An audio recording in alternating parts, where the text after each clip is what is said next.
Sold by her family, she was taken to the Count's mansion to serve the man she'd learned to love. Before we begin this beautiful period romance story, tell me in the comments where you're listening from. I love knowing where you're joining me from. The drought had turned the Alentejo fields into a vast sheet of dust. Each morning, the wind carried the sound of cracking soil, as if the land itself complained of hunger. Inés Duarte crossed the yard with a bucket of water balanced against her hip. Her dress clung to her skin. Her father's voice came from inside the house, low, tense, and strange. She paused by the doorway. "You can't mean it," her mother whispered. "She's our child." "I have no other choice," he said. "The harvest failed. The debt collector returns tomorrow. If I refuse again, he'll take the house." Inés pressed her back to the wall. A chair scraped. Then her father added, "The Count of Montemor needs another servant. He'll forgive what I owe in exchange for her service." Her mother began to cry softly. Inés didn't move. Her throat went dry. The bucket slipped from her hands and hit the ground with a hollow sound. Both parents turned. Her father's face was pale and old under the weak lamplight. "You were not meant to hear that." "Then tell me it isn't true," she said. He couldn't. Her mother came closer, taking her hands. "It's only for a time. When the fields recover—" "They never will," he interrupted. "You know they won't." Inés stepped back. "You're selling me."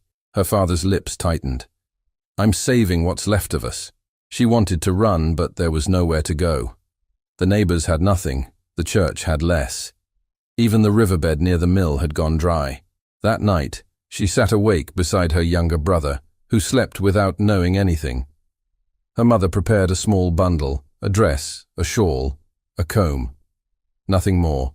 The sound of insects filled the dark. When dawn broke, a carriage waited outside the gate. It was black and heavy, its wheels already thick with dust.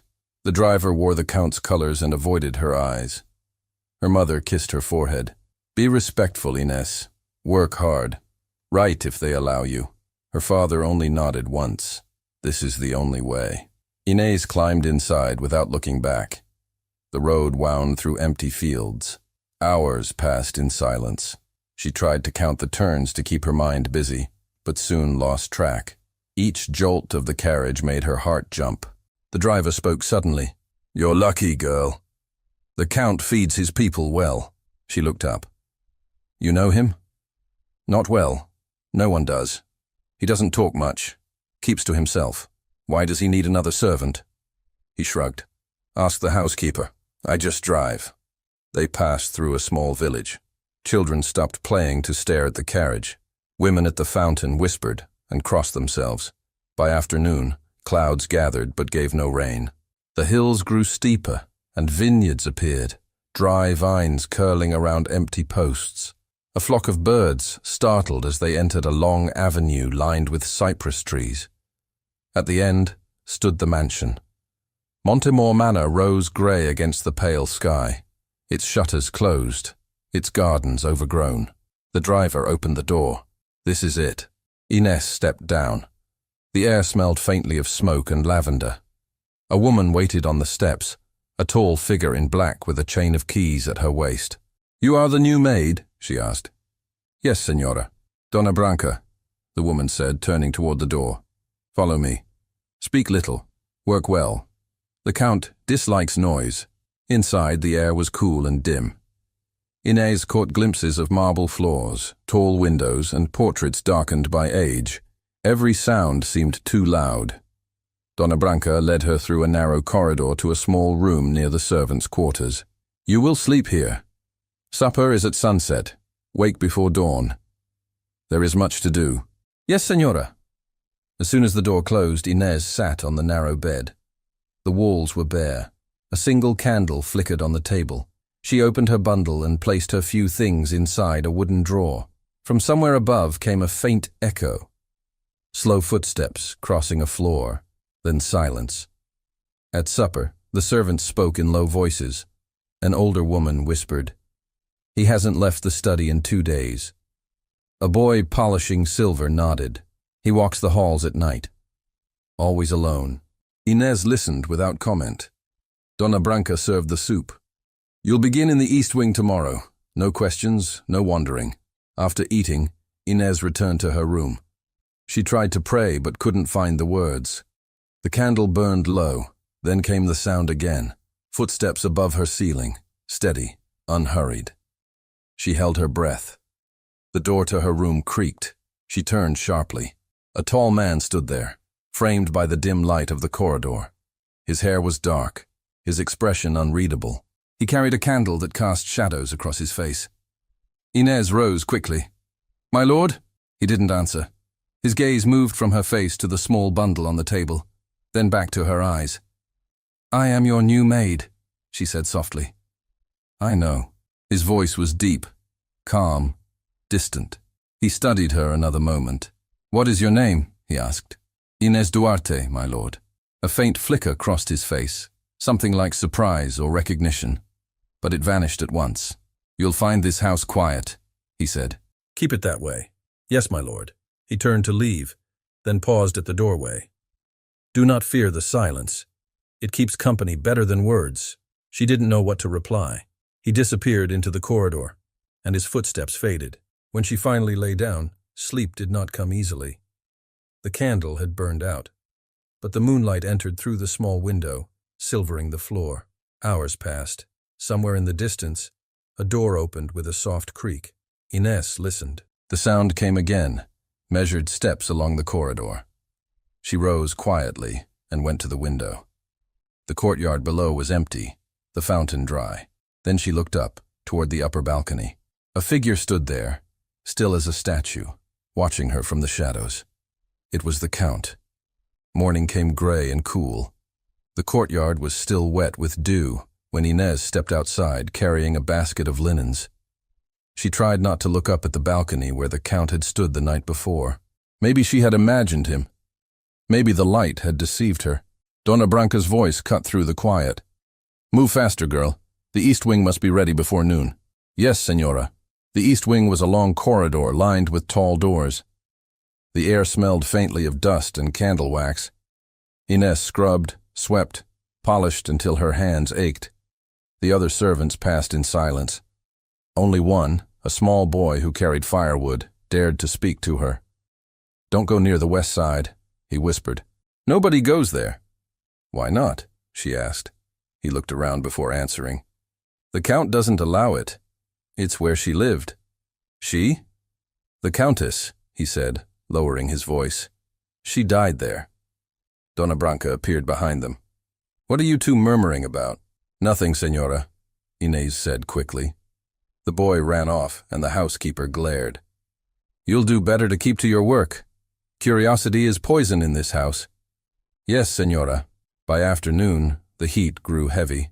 Inez went to the kitchen to fetch water. The older servants talked in murmurs. "They say he still keeps her rooms untouched," one woman said. "Don't speak of it," another warned. "The last girl who tried to look inside was sent away before dawn." Inez felt a chill. She carried the bucket back to her room, but the thought stayed with her. Why would the Count preserve a part of the house like a tomb? That night, she dreamt of footsteps and a door that opened by itself. The next morning, while sweeping the main hall, she noticed a thin layer of dust near a side door. It was carved differently from the rest, less polished, almost forgotten. The keyhole was rusty. She bent down and saw faint light on the other side, sunlight flickering over something gold. She shouldn't look.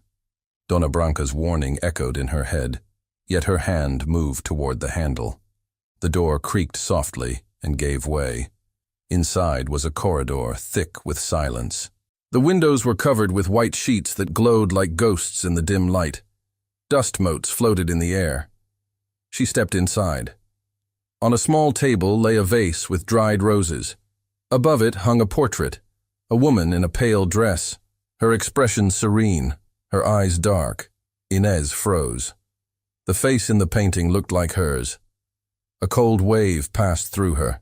She wanted to step closer, to see if it was real, but a sharp voice behind her stopped her. "What are you doing here?" She turned. Donna Branca stood in the doorway, her face rigid. Out!" the housekeeper snapped. "Now!" Ines obeyed.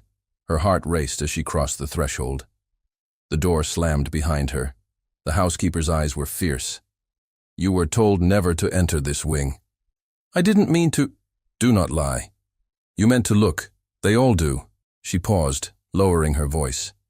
"If the Count finds out, you'll regret it." "I'm sorry, Senora." "Go back to your work. Say nothing to anyone." Inez nodded, but the image of the portrait burned in her mind. At supper, the servants were unusually quiet. The Count's place at the head of the table remained empty. Only the sound of spoons touched the air. Later, when she returned to her room, she found her door slightly open. Inside, the candle on her table had been lit, though she hadn't left it that way. She stepped in carefully. A folded handkerchief lay on her pillow, embroidered with the initials AM. She held it for a moment, unsure whether to be frightened or grateful.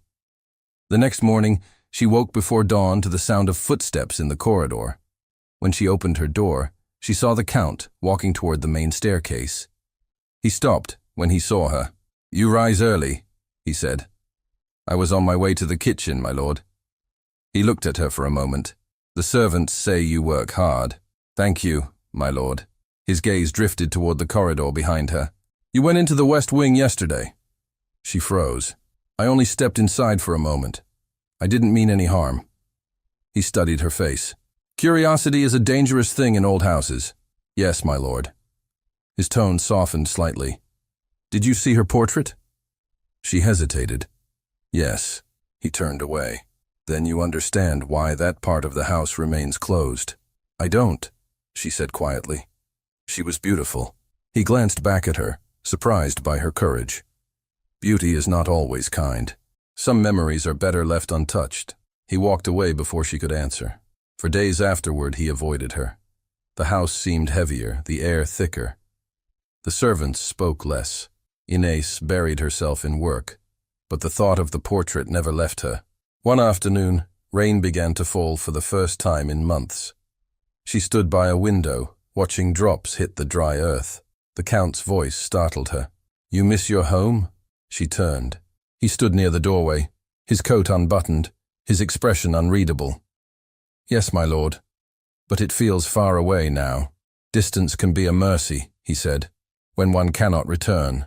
"You could leave this house if you wished," she said. He smiled faintly. "And go where?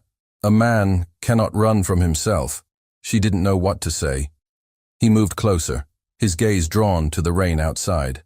"I used to think storms would wash the past away," he said. "They never do." She watched him silently. There was something fragile about him, like glass held too tightly. When he turned toward her, his voice changed. "Do you fear me, Inez?" "No, my lord." "You should. I don't think you want anyone to fear you." He looked at her for a long time before leaving the room. That night, thunder shook the windows. The servants gathered in the kitchen, crossing themselves whenever lightning flashed. Inez helped close the shutters. Donna Branca muttered, "The Lord spare us." Storms never bring peace to this house. When the others went to their rooms, Inez stayed behind to tidy the dishes. The wind howled down the chimney, making the lamps flicker. She heard a sound upstairs, something breaking, like glass. She hurried to the staircase. At the top, a faint light glowed from the forbidden corridor. The West Wing door stood open. She hesitated, then stepped forward. Rain lashed against the tall windows as she entered. The corridor was darker than before. Water dripped from a crack in the ceiling. At the far end, the light came from a single candle set on the floor. The Count was there, standing before the torn portrait. The canvas hung half from its frame, ripped through the face of the woman who looked like Inez. His shoulders were tense, his hands covered with dust and paint. "My lord," she whispered. He turned slowly. His expression was unreadable, his eyes hollow. "You shouldn't be here," he said. "I heard something break. It doesn't matter." He looked back at the ruined painting. "She's gone, yet the house keeps her." "You loved her," Inez said before she could stop herself. He didn't answer. His silence was enough. "The portrait," she murmured. "Why destroy it?" "Because she doesn't belong here anymore." The wind blew the candle flame sideways, throwing shadows over his face. He took a step toward her. "You shouldn't have come," he said again. "I'm sorry." He stood very still.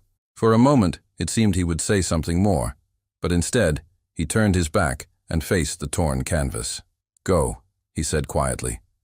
Inés stepped backward, the rain roaring above the roof. She looked once more at the painting, at the face that could have been her own. "My lord," she said softly. "Who was she to you?" He didn't turn. "Everything, and nothing that remains." The candle flickered out. Darkness filled the corridor. When the next flash of lightning came, she saw his outline against the broken frame, still, silent, alone. She turned to leave, but the door had swung shut behind her. The handle was cold in her hand. From behind, his voice came low and strange. "She looked like you." Inés froze. Her breath caught. The rain pounded harder. "She looked like you," he said again, almost to himself, as if speaking to a ghost. The storm passed, but its memory lingered. The next morning, the mansion smelled of damp wood and smoke from the fireplaces that had burned all night. Inés worked in silence. The servants avoided her eyes. They seemed to know she had been where no one was allowed. Dona Branca's disapproval hung over every corridor like a shadow. In the garden, the rain had revived the ground. Puddles glimmered under the weak sun. Inés knelt to tie the vines that had fallen. Her thoughts returned again and again to the Count's words. She looked like the woman in the painting. The Count appeared suddenly on the path. He stopped a few steps away, watching her hands move over the wet earth. "You were not meant to be in that corridor," he said. "I'm sorry, my lord. I was worried when I heard the sound." He studied her face. "You must learn not to worry about what doesn't concern you." "I'll try." He looked at the vines she had tied. "You saved them from dying." "I thought they were lost. They only needed water, my lord." He seemed to want to say something more, but instead he nodded and walked back toward the house. That small exchange stayed with her. Over the following days, his distance softened. He began appearing where she worked, sometimes only to watch. When she curtsied, he would give a short nod, almost like a greeting. Once, while she carried clean linens upstairs, he took one end of the basket from her. "You shouldn't carry this alone," he said. She blinked at him. "It's my duty." "Even duty can break a person," he replied, setting the basket down gently. The servants noticed. Whispers filled the kitchen. "He speaks to her," one said. "He never speaks to anyone," another answered. Dona Branca silenced them. "Mind your tasks. The Count owes explanations to no one." Inés tried to ignore the talk, but it grew louder every day. Still, she could not deny how her heart changed when she saw him. The fear she once felt had become something else. Curiosity, perhaps, or something warmer. One afternoon, she was dusting the shelves in the library when she heard his footsteps behind her. "You enjoy this room," he said. "It's quiet here," she answered. He nodded. "Books keep secrets better than people." He looked over the rows of leather spines. "Do you read?" "A little, my lord. My brother taught me." He smiled faintly. "Then you're fortunate. Words are safer than memories." She hesitated, then asked, "Was the Countess fond of reading?" His expression changed. "She was." "I didn't mean to." "It's all right," he interrupted. "You remind me of her. That's not your fault." Her pulse quickened. "Why do I remind you of her?" "She was kind to everyone, even when it cost her." He turned to the window. "Kindness can be a dangerous gift." She wanted to ask what he meant, but the look on his face stopped her. That night she couldn't sleep. The wind had grown gentle, carrying the smell of wet soil. In the corridor she heard soft steps, slower than before. She rose, wrapped a shawl around her shoulders, and opened the door. The Count stood there, holding a candle. "Did I wake you?" "No, my lord. I was walking. The house feels different after the rain." "Yes, it feels alive again." He studied her face. "You don't fear this place anymore." "I did at first, not now." "Why?" "Because it isn't cruel, only lonely." He lowered the candle slightly. "Loneliness can make cruelty." "Maybe. But it can also make kindness." He gave a short, almost weary laugh. "You think you understand too much." "Maybe I do," she said softly. For a moment they stood in silence, the flame trembling between them. Then he said, "You should sleep." He turned to leave, but she spoke again. "Why did you destroy the portrait?" He froze. "Because she was no longer mine to keep." "Do you still love her?" He didn't answer. The candlelight flickered over his profile. "Good night, Inez." When he left, she leaned against the door, her heart beating fast. Days turned into weeks. His manner changed, less formal, almost gentle. He began to eat with the servants, claiming the silence of his study wearied him. The household grew livelier, laughter returned, cautious at first. The Count listened when Inez spoke, sometimes even smiled at her remarks. One evening, while she was folding linens, he entered the room. "I've received a letter from Lisbon," he said. "They're asking for help with the vineyards there. I may travel. For long, my lord. A fortnight, perhaps more." She felt an unexpected weight in her chest. "Then we'll keep the house well until your return." He watched her carefully. "Would you miss me?" She looked down. "It would feel emptier without you." His eyes softened. "I thought so too." He reached out, then stopped himself. "Forgive me. I've forgotten what should and shouldn't be said." She shook her head. "There's nothing to forgive." He left the next morning before sunrise. The carriage wheels echoed down the avenue until all was silent again. The days without him stretched long. The servants returned to their quiet habits. Inez did her work with precision, but no joy. She found herself walking through the garden each evening, listening for a sound that never came. One afternoon, while cleaning the library, she moved a heavy chair and noticed a panel in the wall slightly loose. Behind it was a narrow, hollow space filled with dust. She reached inside and drew out a small bundle tied with ribbon. Inside were folded papers, letters, some yellowed with age. The first bore her family's crest. Her breath caught. She recognized her father's handwriting. For a long moment, she just stared at it.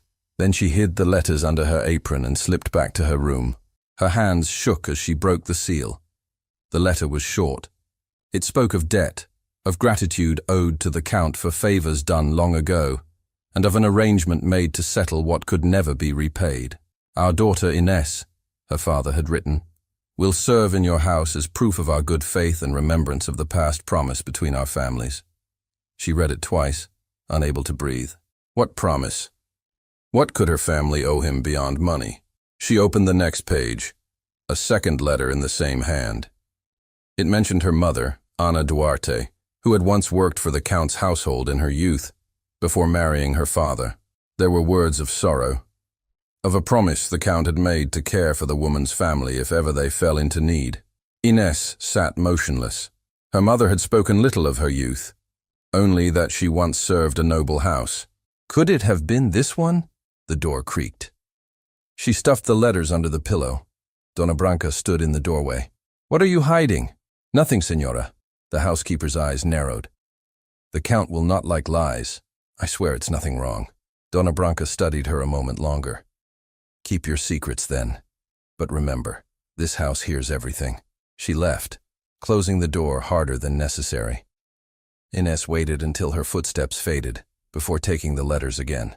Her hands trembled as she folded them carefully back into their ribbon. That evening, the Count's carriage returned earlier than expected. The servants hurried to prepare supper. When he entered, the hall filled with the scent of rain and travel. His gaze found Inez almost immediately. "I didn't expect you tonight, my lord," she said. "The vineyards in Lisbon can survive without me a little longer," he replied. The servants withdrew, leaving them alone in the hall. "You look troubled," he said. "I'm tired," she lied. He didn't believe her. "Something happened while I was gone." "No, my lord." He stepped closer. "Your voice tells another story." She forced a smile. "The work never ends. That's all." He studied her face. "Then rest. You've done enough for one day." But she could not rest. That night she lit her candle and read the letters again, each word heavier than before. The promise, her mother's name, the sense that she was here for a reason far beyond a servant's duty, it all pressed upon her. The next morning she met him in the library. The rain had started again, soft against the windows. "My lord," she said, "may I ask you something?" "Of course." "Did you know my mother?" The question caught him off guard. "Why do you ask that?" "Because her name was Ana Duarte. She once worked for a noble house, and my father's letter..." She stopped herself, realizing too late what she had revealed. His expression hardened. "You've been reading something that was not meant for you. It was hidden in your wall." He turned away. "Some doors should stay closed. I have the right to know why I'm here. You're here because your family needed help. And you offered it, or demanded it." His silence was answer enough. Her heart pounded. "Tell me the truth. Did you bring me here because of her?" He faced her again. His eyes were weary, resigned. "Your mother saved my life once. I promised to look after her family. When your father wrote to me, I could not refuse. So I was sent here to repay an old debt." "No," he said quickly. "You were sent here because I owed her, not you. But I pay the price." He looked pained. "It was never meant as punishment." "Then what was it?" He didn't answer. The rain beat harder on the windows. She turned toward the door. "You should have told me. Inés." But she was already gone. She went to her room, closed the door, and leaned against it. Her reflection in the small mirror looked strange, older somehow. The truth had changed everything. Outside, the mansion fell silent again. Somewhere above, she heard the faint echo of the Count's footsteps pacing. She sat on the edge of her bed and stared at the letters lying open beside the candle. The ink looked darker in the flickering light. Her mother's name blurred before her eyes. A gust of wind blew the candle out, leaving her in darkness. From the corridor came a single sound, slow steps approaching her door. The door opened slowly. The Count stood there, the candlelight behind him casting his face in gold and shadow. Inés rose at once, clutching the letters in her hands. "You shouldn't come here," she said. "I needed to," he replied. "You left before I could explain." "There is nothing left to explain, my lord. I understand perfectly. You bought me as part of a promise you once made. That's not what I meant when I sent for you." "Then what did you mean?" He hesitated. "You deserve the truth. May I come in?" She stepped aside. The room was small, barely enough for the two of them. He closed the door and looked at the candle still burning on her table. "I knew your mother," he began, "before I was the man I am now. She worked here when the estate belonged to my father. I was young, foolish, and she was kind to me in a way no one else was. When she left to marry your father, I wished her well. Years later, when I heard of her death, I wrote to him, promising that if ever his family needed help, my door would remain open." Inés looked down at the letters. "And when he asked, you remembered your promise?" "I did, but when you arrived, I saw her face again, in yours. It shook me more than I expected. I thought bringing you here would ease my guilt, repay a debt I could never pay. But I was wrong. It only reminded me of everything I'd lost. Was she the reason for your wife's unhappiness?" she asked quietly. His eyes widened slightly. "Who told you that?" "No one had to. I saw it in the way you look at the past, as if it still punishes you." He turned away, his voice low. "My wife died believing I still loved another.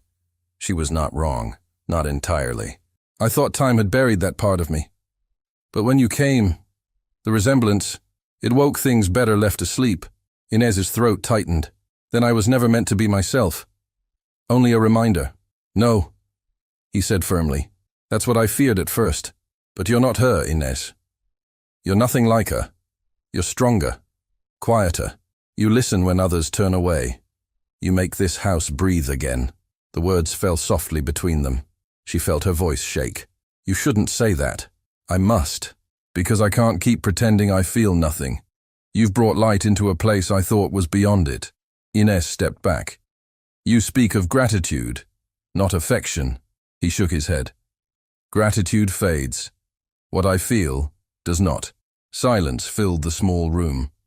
The candle crackled, its flame trembling. "My lord," she said finally, "I cannot be part of your repentance." He met her eyes. "This isn't repentance. It's the first truth I've spoken in years." She wanted to believe him, yet everything inside her resisted. "You owe me honesty, not devotion." "I owe you both," he said. "But I know you cannot trust me now." He turned toward the door. "Still, you should know. Tomorrow I'll set you free. Your wages, your papers, Everything your family is owed. You can go wherever you wish." She stared at him, unsure whether to thank or resent him. "You mean to send me away?" "Yes, because it's the only way to do right by you." He left without another word. Inés sat down slowly. The candle burned lower, its wax spilling across the table. She unfolded the letters one last time, reading her father's uneven handwriting until the words blurred again. When morning came, she expected to feel relief, but there was only emptiness. She spent the day helping in the kitchen, trying to avoid the Count. Every step, every chore felt mechanical. The servant spoke of his order to prepare documents for her departure. That evening, she found him in the library, standing near the window. He looked as though he hadn't slept. Papers lay spread on the desk. "You've come to say goodbye?" he asked. "If I must." He sighed. "You mustn't think of this as punishment. I'm giving you back your life. My life was never truly mine, my lord. You took me from my home, but what was left there for me? Hunger? Debt? You may have bought my service, but you also gave me purpose." His voice softened. "Then stay if you wish, but not as a servant." She looked up sharply. "What do you mean?" "As someone free, someone who chooses to remain." Her heart raced. "And what would that make me?" "Whatever you decide," he said. "If you stay, it will be because you wish it, not because of a debt, not because of guilt." She shook her head. "Freedom cannot be offered. It must be earned." "You've already earned it," he said quietly. "You've given me peace. I didn't mean to. Then forgive me if I wanted it too much." He moved closer, close enough for her to feel the warmth of his breath. "I see now that I was never saving you, Inés. You were saving me." She felt the weight of his gaze, the sadness behind it. "You speak as if I've already forgiven you. Have you not?" She hesitated. "I don't know. Part of me wishes to leave and never return. Another part can't bear the thought of it. Then let that part decide. I need time," she whispered. He nodded. "Time then. Take it." He turned back to the desk, gathering the papers. His movements were calm, deliberate, but his hands trembled slightly. She watched him, realizing that for all his wealth and power, he was a man more imprisoned than she had ever been. That night she walked through the gardens. The moonlight touched the old fountain, filling its dry bowl with silver light. She remembered his words. "You were saving me." The phrase followed her like a soft echo. The next morning, she awoke with a decision forming quietly inside her. She went to the chapel where few ever ventured. The small space smelled of candle wax and stone. A single beam of light cut through the dust, falling on the altar. Father Tomas, the village priest, had come to visit that day, and she found him kneeling there. He looked up when she entered. "My child," he said gently, "the Count told me of his plans for you. You seem troubled." "I don't know what is right," she confessed. "I came here unwillingly, yet I found something I can't name." "Perhaps it is mercy," the priest said, "for him and for you." She shook her head. "It feels like love, but love built on guilt cannot stand." He smiled faintly. "Then let it stand on forgiveness instead." His words settled in her heart. Later, when she left the chapel, she found the Count waiting by the gate. He had been watching the sky. "You went to see Father Tomas," he said. "I did. And what did he tell you?" "That forgiveness can heal what guilt cannot." He looked at her, the faintest trace of hope in his eyes. "Then will you forgive me?" "I already have," she said. For a long time neither spoke. The wind carried the scent of earth after rain. "I would still have you free," he said finally, "even if forgiveness keeps you near." She smiled faintly. "Freedom means choice, my lord, and I have chosen not to hate you." He breathed deeply, as though her words had lifted a weight from his chest. From that day on, the tone of the house changed. The servants sensed it. The silence that had once filled the halls turned gentle instead of heavy. The Count walked among them, speaking kindly, listening to their troubles. Inés continued her duties, but not out of obligation. She worked because she wanted to see the place alive again. Each morning the Count joined her in the gardens. Together they tended the vines, pruning, watering, rebuilding. One afternoon he said, "This land was dying until you came. It only needed care," she answered. So did I. They shared a quiet smile. Days grew longer, warmer. When the vineyards began to bloom again, Inés realized she no longer feared the house or its memories. She belonged to its peace now, not its sorrow. Yet something still lingered unsaid. One evening, while closing the shutters in the hall, she found the Count standing before the large mirror near the staircase. He seemed deep in thought. "Does the past still trouble you?" she asked. He nodded. "It whispers, but softly now. I think it's learning to let me go." "Then let it," she said. "The dead do not need our chains." He looked at her reflection beside his own. "And what of the living? They need courage." He turned to her fully. "You have more of that than I do. I only learned it from watching you." He smiled. "Then I owe you more than I can repay." "No, my lord. We owe each other nothing now." Her words seemed to settle him. That night, as she prepared for rest, she heard soft music echoing through the hall. The old piano in the west wing, untouched for years. She followed the sound and found the Count seated before it, his hands uncertain on the keys. "I didn't know you played," she said. "I haven't in a long time." He gestured toward the empty space beside him. "Would you sit?" She did. The melody faltered, then steadied again. "She loved this piece," he murmured. "Then let it belong to peace now," Inés said. When he finished, the silence that followed was calm, almost sacred. He looked at her, and in his eyes she saw no ghosts, only gratitude. "Inés," he said quietly, "I don't ask you to love me, only to believe that I love you." She didn't answer. Her eyes met his, steady and clear. "Believe it," he whispered again. She reached out and touched his hand. "I believe." The clock in the corridor struck midnight.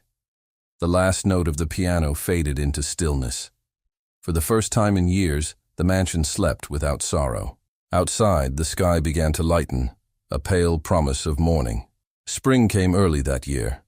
The vineyards of Montemor began to bud with the first green shoots, and the earth seemed to breathe again.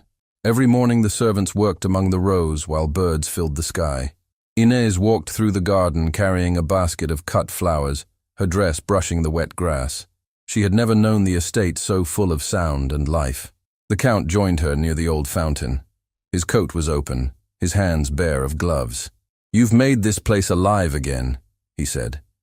"You exaggerate, my lord. The land simply needed patience." "And you?" She smiled faintly.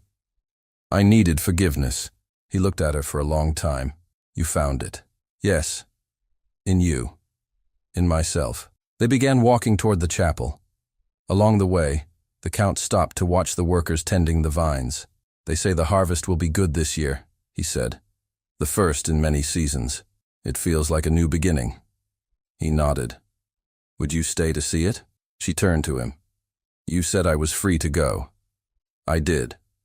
But freedom also means the right to stay." Her voice softened. "Do you truly wish me here?" "I wish you everywhere I must go," he said simply. Her breath caught. "You shouldn't speak like that. I've hidden my feelings long enough.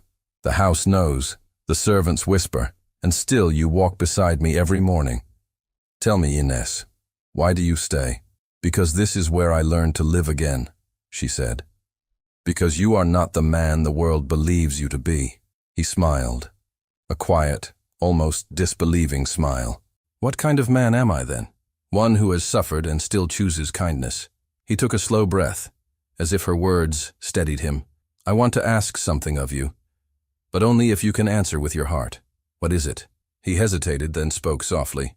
"Stay as my equal, as my wife." Inés stood still. For a moment she thought she had misheard him. "You can't mean that." "I mean every word.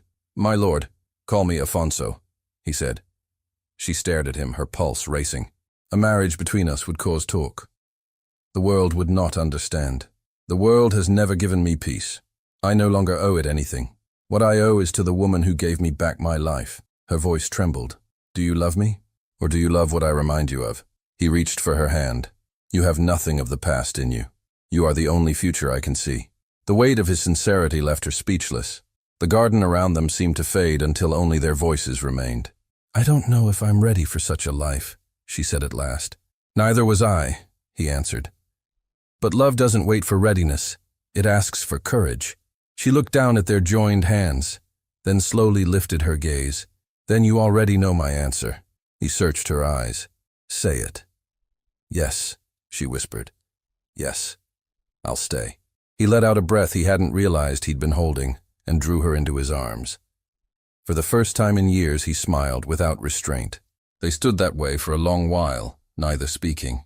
The bells from the chapel rang softly in the wind, and the vines rustled as if applauding. The wedding took place a few weeks later, small and quiet. Father Thomas came from the village to bless the union.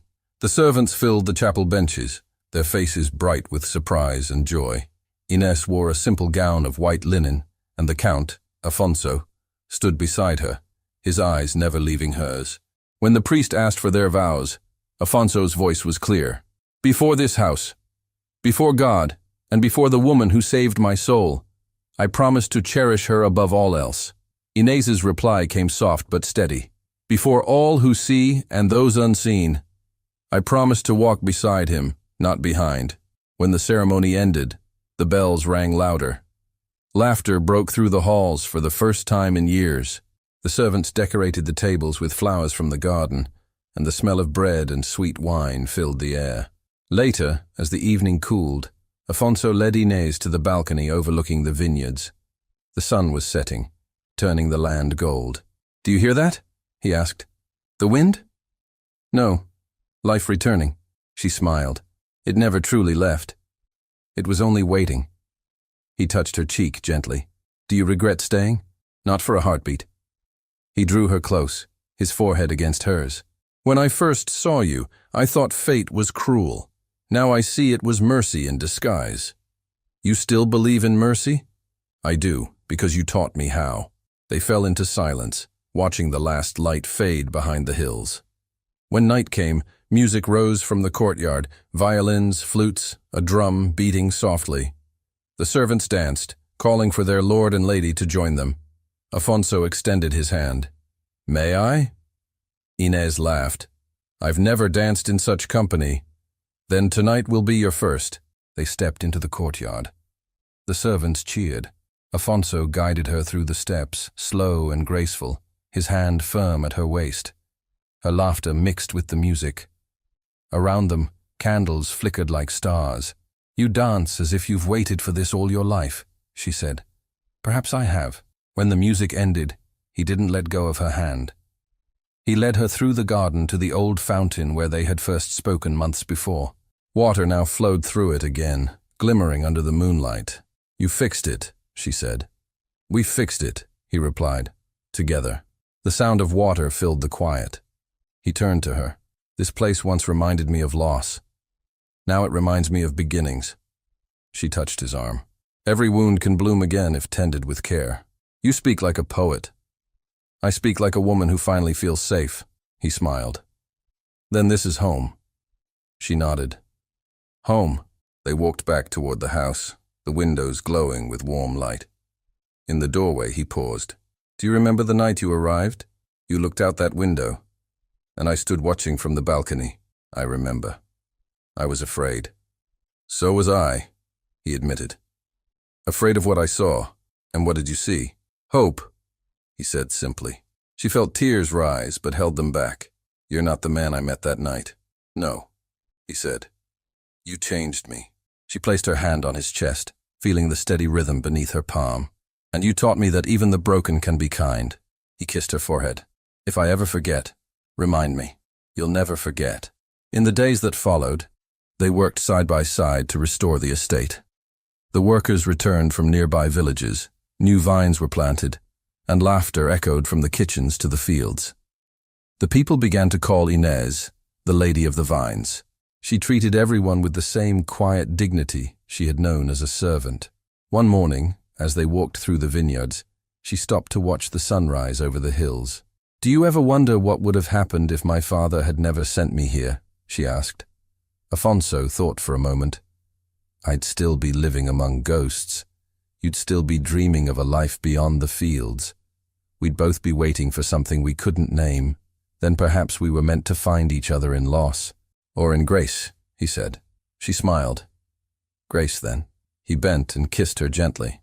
Grace, he repeated against her lips. That summer the harvest arrived, abundant and sweet. The villagers came to help and the estate filled with songs. Inés and Afonso worked beside them, their hands stained with grape juice, their faces bright from the sun. At dusk, they sat beneath the olive trees, watching the workers carry the last baskets to the press.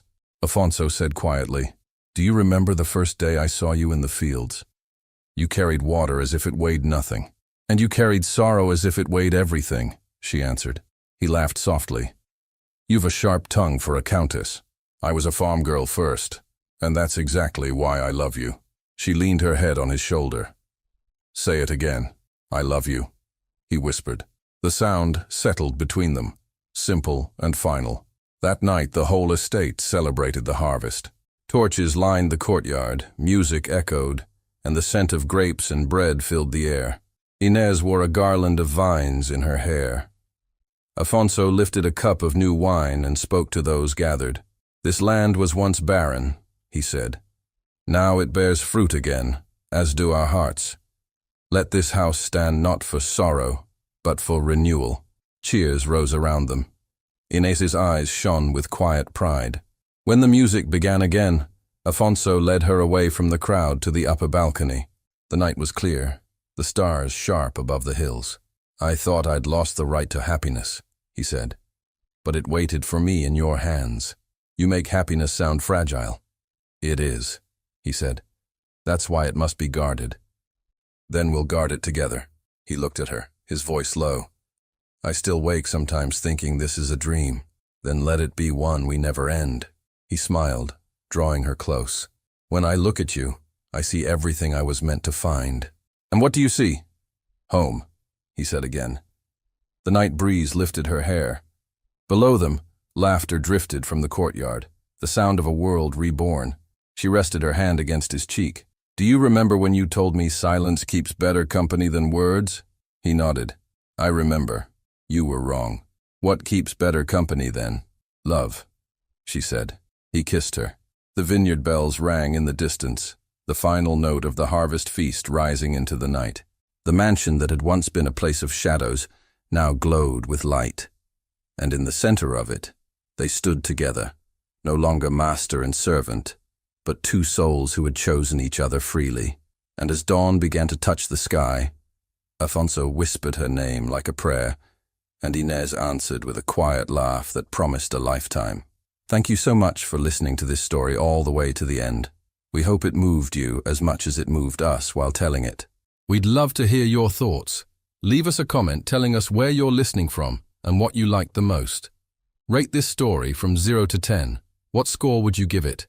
If you enjoyed this story, don't forget to subscribe to the channel and leave a like as a show of support.